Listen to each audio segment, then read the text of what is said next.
it all leads to one place. This is a journey we're going to go on together. And the first thing is, what is your personal narrative? Have you ever thought about this? Have you ever thought about how you define yourself in your mind? In your mind, are you proud of who you are? Are you grateful for who you are? Are you happy? How do you see yourself? Do you see yourself positively? Do you see yourself negatively? Have you really taken a moment to sit back and think, who am I as a person? Have you taken time to write about it? Because our personal narrative defines a lot about how we live our lives, the actions we do on a daily basis, the things we say, how we spend time with others, how we pick our relationships defines on our personal narrative. Do you see yourself with great self-esteem? Do you respect yourself? And most importantly, do you love yourself? So I challenge you to think about that, because your personal narrative is a sum of all of your past experiences that define how you see yourself today. But the key is you can change your personal narrative. It doesn't depend solely upon what's happened, but what will happen. And the way to change it is to change the way you relate to your past events. They can bring you down or they can build you up. Now, this is where your personal narrative really stems from. There are three things here that really get you really clear upon this personal narrative. What are your fears? What are your thoughts that limit you? And are your fears real? Because see, our personal narrative can be all kinds of thoughts, especially as a business owner. We want to do a lot, right? As a business owner, we want to impact the world. We want to impact our clients. That's why we're in business. We could be all having a job right now, you know? We're in business because we want to actually help people do incredible things. Like when I was talking to Tasneem earlier, and she was saying that she helps people in interfaith. That's amazing. You know, they don't really have job roles. That's something you create. That's something you do. So that's impressive. And the thing to really get clear upon who you are and where you want to go with your life is to realize, what are you afraid of? Deep down, what do you know you can achieve with yourself, but you're not doing? How are your thoughts? Are you thinking in a way in which you know you have the self-belief and the confidence to make something happen? Or are you choosing to ignore it? Are you choosing to push it away and say, this is not for you, you can't do it? And are your fears real? Are any fears that you currently hold real? Let's go into that. In terms of fears, human beings are born with two fears. It's incredible. We're born with two fears. One is the fear of falling, and the other is the fear of loud noises. Every other fear we have is made up. You can Google this. This is a fact. Babies are only born with two fears. There are rational fears, for example, you know, the fear of maybe sharks or the fear of drinking poison. These are fears based on survival. But every other fear that holds you back from living the life you want is something you have created based on your past events. And that's why understanding this is so important to change your personal narrative to really move forward in life and build your mindset. So once you get really clear on your fears, you need to understand why you have those fears, okay? So fears don't just come out of nowhere. It's not like you wake up one day and you say, oh, I'm afraid. It doesn't work that way. What happens is fears are tied to something called neurological anchors. In addition to being a life coach, I'm also an NLP practitioner. I enjoyed life coaching so much, I took on another certification to be an NLP practitioner because it fascinates me. The mind is amazing. And in terms of neurological anchors, they are past events. So say, for example, as a child, something bad happens and you associate future events with what's happened when you were a child. So say, for example, if when you were a child, you love touching things at the shops. Now, children love to go and grab little things at the shops. And say, if your parents slap your hand, that associates in your mind that you shouldn't go out and explore the world. You shouldn't go out and touch things. That's an anchor based on a past event. But the important thing here about NLP and life coaching is that the majority of people cannot see this. It's in their subconscious mind. It's embedded into themselves. And it's very hard to realize it because of something called blind spots. Blind spots are areas about ourselves that we cannot see. It is impossible. Here's why. The brain functions on patterns. Everything our brain sees is a pattern recognition. In terms of trees, in terms of interactions with other people, they are patterns that we build. They are personal narratives. When you see certain patterns and your brain identifies this constantly, you fail to see things that normally fit outside of that pattern.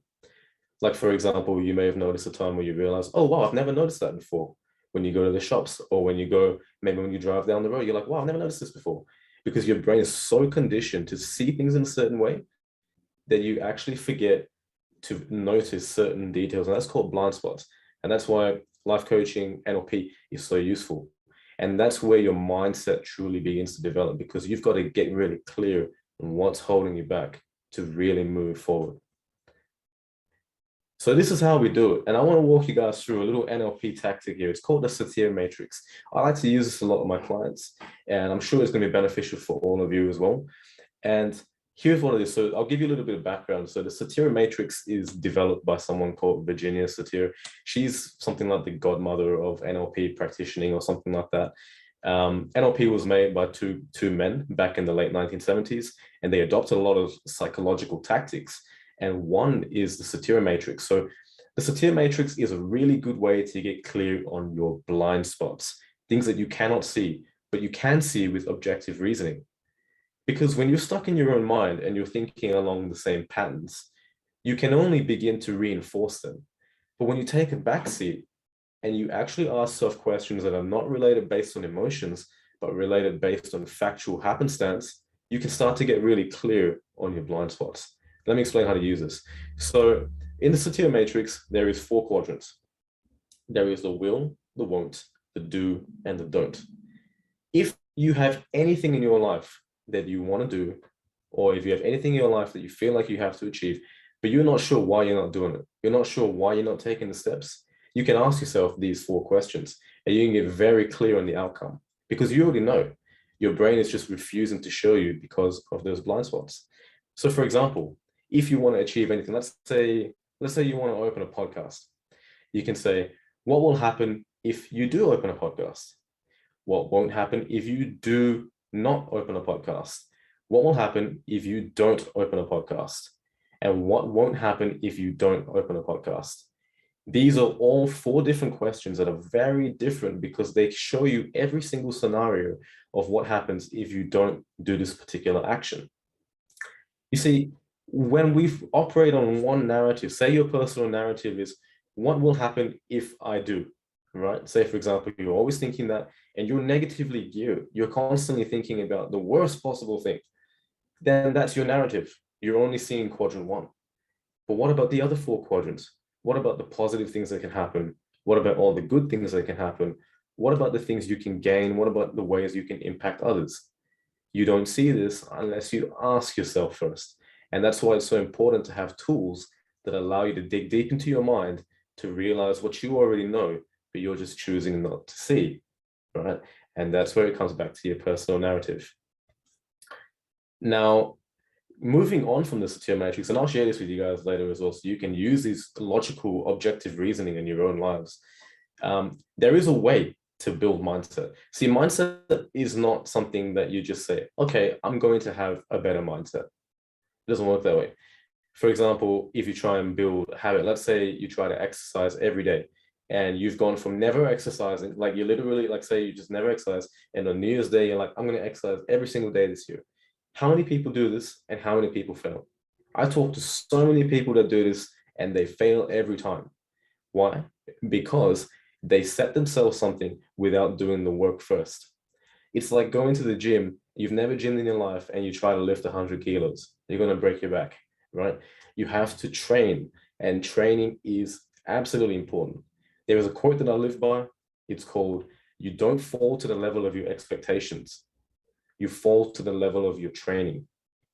Meaning that if you do not train every day towards something you want out of life, it's very hard to get it, because it requires consistent work. Anything worth getting requires consistency. So this here is the way in which I would like to share the concept of mindset. Think of resilience as your muscles, okay? When your body works, it requires multiple things. It requires muscles, it requires bones, it requires your brain, it requires the circulatory system. I've broken it down into 3. Resilience is what you build. Like say, I'm going to use the gym as a perfect example. When you go to the gym, you try and build muscle, you train every day, you eat well, and you will build muscle. And with resilience, the key is that it has to be built. It is a habit. Resilience is a habit you learn. And how do you build resilience? By doing something that you dislike every single day. I know it sounds awful. It's like, why would I want to do something I dislike every day? Well, because something that you dislike every day pushes you out of your comfort zone. You see, you can never actually build any muscle unless you go out of your comfort zone. How do you build muscle? Well, you lift a little bit more every time. You train a little bit longer every time. That's how you build muscle. If you don't do this every day, then you just go back into your comfort zone and you just forget it ever happened. You take the blue pill and you forget any change ever happened, and you go back, and the next year you might make a difference. That's why so many people struggle with New Year's resolutions. They have to train and they have to make the decision to do it every single day. There cannot be any difference. Every day is the same day for which you can push yourself to do something better, to be better than yesterday. And you don't compare yourself to anyone else. You compare yourself to the person you were yesterday. That's how you really improve. The next is grit. Grit is a little bit different from resilience. Resilience is not giving up. Resilience means doing something every day and not giving up on that process. Grit is changing your emotional state. Here's where it gets interesting. Because when you are resilient towards something unpleasant, inside of you, you're gonna hate it. You're gonna hate it every day. You're gonna be like, why am I doing this every day? I hate it. I don't want to do it. That's your personal narrative. That's what you're telling yourself in your mind, that this is not you. Grit is when you can really bite your teeth down upon the dislike of what you're doing and do it anyways. Do it anyways because you know that in the long term, it's going to benefit you. It's going to benefit your business. It's going to benefit the people around you if you make the positive changes in your life. Because that's the beauty about positive change. You don't just change yourself. The changes you make, you share with people around you and you inspire them. And that's the beauty of it. It's not what you seek. It's just the effect of it. It's the ripple effect. Last of all is your mindset. Okay, this is the really culminates. It's a pyramid now. So your mindset is how you see the world. That's why I call it lens, right? So it's your eye. It's how you see everything. If you haven't done the previous work, if you haven't built your resilience, you haven't built your grit to go through the times that you don't like. And this is the reason I say it's daily, because in life, there are going to become times that it amplifies. There's going to be times where business may not prosper, sometimes where it may, sometimes there might be issues that you can't foresee that happen. You've got to be ready for it. And if you haven't done the train yourself to deal with hard situations, when bad things happen, or when, like unfortunate things happen, because that's just life, right? You're not going to be ready for it. You're going to struggle. And that's why building resilience and then grit and then your mindset is going to make a massive difference, because the way you see the world is one of preparation, where you're ready to respond to anything. And that's true power. And that's why you got to train that every day. So I guess one takeaway from here is I challenge all of you to really think about something that you don't like doing every day. It doesn't have to be something supremely difficult, like, I don't know, running a mountain, but it can be something that you don't like doing, but you know that if you do it, it's going to make you better. And I challenge you to write that down and stay accountable to it. Do it every day. Do it every day, whether it's related to life or business. Do it every single day and make sure that you work towards it and don't give up, because over time, you're going to see the results. And I'll share an example from my life. When I came off my drug addiction, I went to the gym every day for about 6 months. I just kept going every day. I used to hate going to the gym. I was on and off at the gym for about 8 years. But I knew that I needed to replace the bad habit with a good habit in my life. So I started going to the gym. And I gymmed so much every single day. I didn't do anything but go to my office job and gym.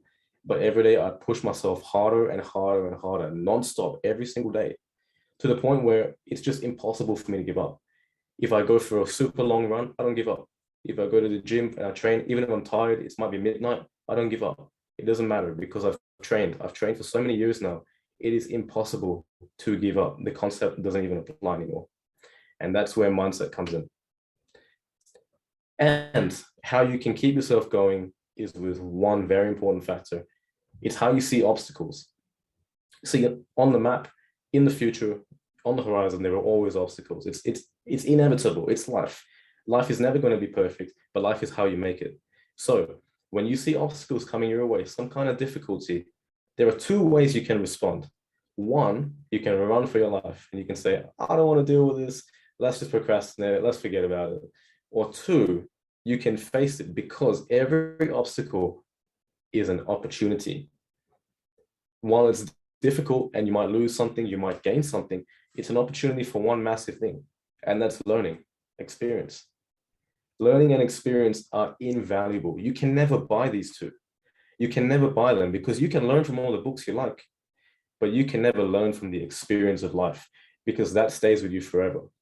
You might remember from when we were all in school and we'd study our books and then we'd do a test and completely forget it, right? We've all been there. We all completely forget it. It just happens. But if something difficult happens in our lives, we never, ever forget. Never. And that's why obstacles are important, because they allow us to learn lessons that we can use to improve ourselves, but only if we see them as an opportunity to become better. And that's why I say perspective is everything, because if you are unable to change the way in which you view difficulty, the way in which you view things that make you expand yourself and become better, then you will regress, because the opposite of growth is regression. And in your business, in your personal life, whatever you're doing, if you're trying to become better, but you're not actively doing anything about it, you're not going to become better. You're going to become worse, because there's only two ways it can go. And that's why it's really important to do this every single day. It's a habit. It's an important habit. Oops. So now I want to talk to you guys about how you can develop this. There is something called the wise mind approach. And this is how you can change your perspective towards difficult events. Because while I've talked a lot about the importance of it, now I want to give you a framework. I want to tell you, okay, this is how you can actively do it in your life. So this is the wise mind model. It is a neuro-linguistic programming model as well. And it was designed by Richard Bandler. And there are 3 quadrants, and you've seen the Venn diagrams before from math. It's basically the same, but the mind is the same too. The mind, and this is the conscious mind, by the way, not the subconscious mind. That's a whole different ballgame. We won't talk about that today, but this is the conscious mind. There are 3 quadrants: the emotional mind, the reasonable mind, and the wise mind. Okay, so let me talk you through it. The emotional mind is where, when you see obstacles on the map, when you see difficulty, you might feel anxiety, you might feel sadness, you might feel anger, fear, stress. These are all very primal responses, right? And you know when you're feeling it because you're incapable of doing anything else, because you are caught in emotion. Emotion is a good thing. I think emotion is amazing for everyone. If we couldn't feel, we couldn't be human. But if we let our emotions run us, we'll never get anywhere, because then something is operating us from behind the scenes. On the flip side of this, another extreme is the reasonable mind, where you view everything with research and logic, stats, past experiences, right? So that was like me back in my corporate days, in my academia days. It was all about research and logic and all this sort of thing, right? And that's really great, but that stops you from going through the learning experience, because you're looking at everything from such an objective view that you forget what it's like to actually be in that position. You kind of remove yourself from it, and it's just facts. It just happened, there's no correlation, there's no data, whatever. But then if you combine these two, it's called the wise mind. It's where you now see what's happened in terms of mindful thinking, intuition, and balance. It's where now, when you want to make a decision, you think about how the decision is going to impact you and everyone else around you, how that obstacle might impact you and other people, or how you can use it in future to do something amazing with. Same way in which I'm sharing with you all my experience. That is the obstacle I had to face when I was trying to overcome my drug addiction. These are all things that I had to learn along the way, and I'm sharing it. Another one is intuition. Intuition is really special. Here's why. Intuition is evolved into humans. It's in our subconscious mind. See, our mind consistently collects data every day. Every single day it collects data, stores it in our mind. Now, what our brain does, something very special, is it projects into the future. Your subconscious mind is always projecting into the future. It's collecting all the information from the past, turning it into something useful, and projecting it into the future. Meaning that in the past, when you may have made bad decisions and have bad outcomes, you forget about it. You get blind spots. Your brain intentionally forgets about it. Your conscious mind, your subconscious mind stays aware, projects it into the future. And that's where you get that gut feeling that something isn't right. You shouldn't be doing this, because that's your subconscious mind. It's called the gut-brain axis, if you'd like to do more research into it. The gut-brain axis is a very, very important neural axis in the body. And what it does is it creates an intuitive response where we know we should or shouldn't do something. And last of all, balance. Having the correct balance of work, especially as a business owner, we've got to work a lot. If we're trying to get into something, we're trying to do something, we're trying to share with the world, we have to work. It's inevitable. No one's going to do it for us. We're business owners. Now, the key is to have a balance though. If we work all the time and we don't say develop ourselves, we don't read, we don't spend time with family or friends, we don't take care of ourselves, then our work is going to suffer. Because now we're looking all at, say for example, falling into pleasure, the emotional mind, or falling into the reasonable mind, just thinking about everything and doing nothing. This is really unhelpful habits for a business. So by changing the way you think and your mindset towards obstacles and your personal narrative, it all culminates in the wise mind model. Really think about how you view the world. Do you view it with emotion? Do you view it with logic? Or do you view it with both? But the key is it takes practice and time. And that's why, as I mentioned previously, resilience and grit create your mindset. And that allows you to see things with greater clarity. Not necessarily wisdom, but clarity. Because clarity allows you to make, good decisions. Actually, no, that's a few slides away. Let me just go through this first. So once we're at a point of clarity, once our minds are liberated and we're allowed to see things clearly because we've actively worked towards it, we can learn three very important things. And these are the three pillars of literally everything you do in your life. Everything, whether it's business or personal life or whatever, this is the three pillars. What are your values? What are your morals? What are your ethics? If you're not clear on this, you got to get clear on it. And why do you have to get clear on it? I'm not saying that you have to, but I'm saying that if you're not clear on these three things, you continuously self-sabotage yourself.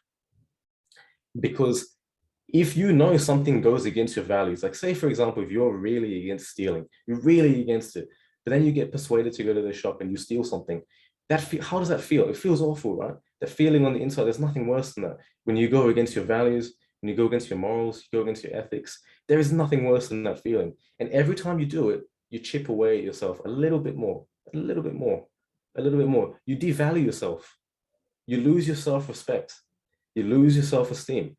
These are what make you able to make good decisions. But if you go against these, that's the flip side. But if you follow them, that's where you really change your life. By getting clear on what you value, what your morals are, and what your ethics are, you can begin to make very clear life decisions. You know what you need to do. You just need to go and do it. And you need a plan to go and do it. That's where a coach comes in. But you need a plan to go and do it. Now, how you do this is, well, you create something called a personal vision. This is one of my favorite activities. I do this all the time. I rejig my personal vision, but for most of the time, it stays the same. See, what a personal vision is how you see your life panning out. And I don't mean 5 years, I don't mean 10 years. I mean literally how your entire life is going to pan out. And there's an exercise that I learned along the way called gazing all the way to the end. And that's why the first thing to do is get clear on those three opponents: values, morals, and ethics. Gazing all the way to the end means literally assuming that you have died, assuming that everyone's at your funeral, everyone's watching, you're there, but you're in spirit form. How would you want everyone to remember you during your life? And how would you want to remember yourself during your life? That is a personal vision, because how that pans out at the very end, you just have to do everything in between. But you got to get clear on what that means, whether it's your business impacting the world, whether it's you impacting the world, whether it's even just being a good mother or a good father. Those things are important too. But unless you're very clear on what you want out of your life, you will go around in circles over and over and over again without having any kind of clear destination. And the destination is not what you do. The destination is who you become. Because who you become will establish what you do with your life. They are completely correlated together. Who you become as an individual. And that's where the training comes in. That's where the mindset comes in. Because unless you build yourself up every day, you won't be able to handle the stress of big situations. You won't be able to handle the difficulty of really high intense situations. Say if any of our businesses blew up, they were huge, they went global. How would we handle that? How would we handle the impact if we don't train ourselves every single day to be the person that could? So have a think about that, because unless you know exactly what lies at the end of your life, you will go around in circles and overthink and overfeel and just go and do the same thing over and over again. Get clear on how you want to live your life, because you get to choose. No one else does. And you only get one shot. This is the only chance you have of being you. You may get reborn, reincarnated, we don't know, but this is the only chance of being you. You only get one time to do it. And that's why it's up to you what you make out of it. So when you have a personal vision, you're going to get clarity. And the cool thing about clarity, in fact, not cool, the amazing thing about clarity is that you have great decision-making ability. Here's how. So when you know what you want out of your life, right? You don't have to worry about, for example, if somebody asks you to do something and it doesn't align with your morals, your values, your ethics, or what you actually want out of your life, you don't have to do it. You don't have to go anywhere, do anything, be anyone, see anyone. You don't have to do anything that you don't want to do. Now, say, for example, if it comes to your business and it comes to like having to earn income on the side or something like that, these are things that benefit the ultimate goal. But if, for example, someone is asking you to do something that goes against your ethics, you can say no. Because you're clear that if you do that, you devalue yourself. You lose respect for yourself. You sabotage yourself. Because every time you do something that doesn't align to your vision, you just move a little bit away from your goal, a little bit away. You may not realize it, but it does happen. Because when you reflect upon it, you realize how much time, how much effort and energy you have spent on things that don't align with what you care about. And that's why having that personal vision allows you to make decisions like that. No decision should take more than 5 minutes. None. Not any decision should take more than 5 minutes. If you know who you want to be and what you want to do, 5 minutes is the maximum you should spend on any decision. Any more than that, and you're wasting your time. Time that could be spent doing something that's working towards your vision. And that's why getting really clear on it is so important. Now, there are key attributes to every business owner that I find. Okay, I found this in myself, found this in the successful people that I've met around me as well, successful business owners. And these are 5 things that I have observed that I would like to share with you guys. The first one is open-mindedness. As a business owner, the key is to be open-minded and collaborate. The same way in which Samu and I are doing this today. We're collaborating. We don't even live on the same continent. Samia lives in Los Angeles. I live in Perth, Western Australia. We live literally on the opposite side of the globe. But the key is that we both have the open-mindedness to connect to each other and talk. And that's important because if you're closed-minded, if you're like, I'm only this person, I'm only going to do this, well, then you will only do that. But you're missing out on tapping into the infinite wealth of intelligence that is another human being. Samia knows more about life than I do. I know more about life than Samia does. We live different lives. She knows things I don't know. I don't think she doesn't know. And that's the beauty about being open-minded is you're willing to learn from everyone. Everyone has something to teach you. Even if you think it may be useless, they have something to teach you. And as a business owner, we always got to improve. Otherwise, we're regressing. The second, as I was just leading into, the desire to improve. You have to want something out of your business. You have to want to improve it. You've got to want to take it somewhere. Your business is your vehicle. You are the driver. If you choose not to even get into the car, your business is not going to go anywhere. You have to desire improvement. How do you want to impact more people? That's the key. How do you want to impact more people? A business has to impact people. If you don't impact people, you don't have a business. That's the key. So you have to desire to improve. The third, the ability to pivot. Pivoting means basically changing what you do at the drop of a hat. Because sometimes when we get into a really fixed mindset, we don't see the blind spots that are happening. Maybe, for example, we're doing a business that nobody needs. Maybe, for example, we're doing a business in a way that only serves ourselves. Maybe we haven't thought about our customers. Maybe we haven't thought about our clients. Maybe it's all about us. And if that is, then we've got to be able to pivot straight away. We've got to be able to take that knowledge, that information we've learned from other incredible coaches, incredible consultants, incredible people around the world, take it, learn it, and realize, okay, I need to change and do it straight away. Like I said before, 5 minutes to make a decision, never more, never less. The fourth is a no-quit attitude. That's where all the training comes in, right? The daily resilience, the daily grit, the daily mindset, every single day. When you train every day, remember I said before, you fall to the level of your training, never the level of your expectation. You can expect your business to become $1 million business within a year. Is that reasonable? Maybe. But is that feasible if you don't work at it every day? No, it's impossible. Have to work at it every day. And the way in which you create this attitude is in the little steps. Maybe it might be meditating every day. Maybe it might be exercising every day. Maybe it might be drinking 3 liters of water. Whatever it is if you can't implement simple habits, you won't be able to implement grand ones. no quit attitude. It comes from the most small place. You build your foundations. Every skyscraper requires infinite foundations, and so do we. And we have to work at it every single day. And last of all, and this is my favorite, is a love of the process. You got to love it. The good times, the bad times. And here's why. Because if we focus so much on having something, this is why I draw you all into the future to think about what you'd like to be said at your funeral, because when you're dead, you cannot take anything with you. All you can take with you is your experience. And all that's left behind is other people's experience of you. If you focus on attaining something like, for example, X amount of money or a car or a nice house, these are great things, but you cannot take them with you once you die. They're not real things. They are real in this world, but not in the next. And that's why loving the process means loving the process of who you are becoming, not what you're going to get, not what you might achieve or what you might take. No, it doesn't matter.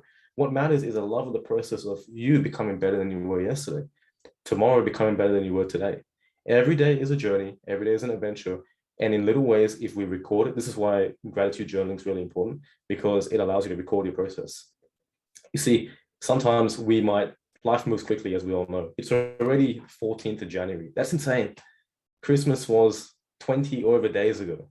It felt like it was yesterday. Life moves quickly. And if you don't truly appreciate your journey and you don't record it, you can't fall in love with the process, because you're not going to realize how much better you've become. But that only occurs if you work every single day at getting better.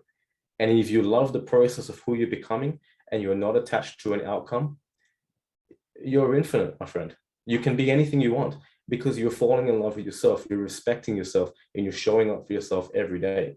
And that's how your business is really going to fly. It's really going to thrive, really going to flourish, because your business is a representation of you. You are your business. You own it in some degree. Maybe it runs itself, but you are still the business. You drive that. And if you don't love the process, how are you going to love your business? It all comes at one. It all comes to a core thing. Love yourself, love the process, and anything is yours. And here's a quote that I want to share just to kind of cap it off so you guys can read. I'll read it actually. Most of the important things in the world have been accomplished by people who have kept on trying when there seemed to be no hope at all. Think about that. What is hope? Hope is an expectation that something good is going to occur, but trying is still better than doing nothing, because the guarantee of trying is that you might make something amazing happen. You might change your life. You might change many people's lives. That's the guarantee of trying. It might happen, but the guarantee of not trying is that it will never happen. So if you show up every day, take accountability for your mindset, take accountability for your business, and be present and enjoy the process, you're going to go somewhere. Maybe somewhere that you want to go, maybe, but it's better than staying in the same spot. And that is key. So that's my presentation, everyone. I just want to share with you what I do now. I just want to share with you because I talked a lot about things that I share with my clients. I want to share with you all how my coaching actually works, because it might give you a feel of what happens. So this here is coaching modules. I have several coaching modules. I have 5. Okay, this is one. It's called the Purpose Insight. It has separate modules. These are the things we work on. We work on finding your purpose. We work on self-awareness, core beliefs, self-esteem, relationships, neuro-linguistic programming, goal setting. This is all designed to create the ultimate personal transformation. As you can see, there are 14 coaching sessions, 25 online resources. The coaching is designed to create the change that you seek, to create the outcome that you want out of it, because you know when you need something. You know if you need to get clear in your life direction. You know if you need to overcome your fears. You know if you need to improve your mindset. You know if you need to create confidence. You know if you need to set goals. I've designed this based on what I know my clients need best. I've had many clients over my time as a coach, and I've learned how to modify my courses into a personalized game plan that help you get what you want out of the coaching. That's the most important thing. What I want doesn't matter. What you want matters the most, because my coaching is designed for you. And there's ongoing strategy sessions where I give you support the entire time. I support you throughout the entire way of the journey. And that's important because accountability, like I mentioned before, is key. Mindset is fostered by accountability. And if you struggle with that, that's where a coach comes in. So I just wanted to share my coaching programs with everyone. And I hope you've all enjoyed my presentation about the warrior mindset,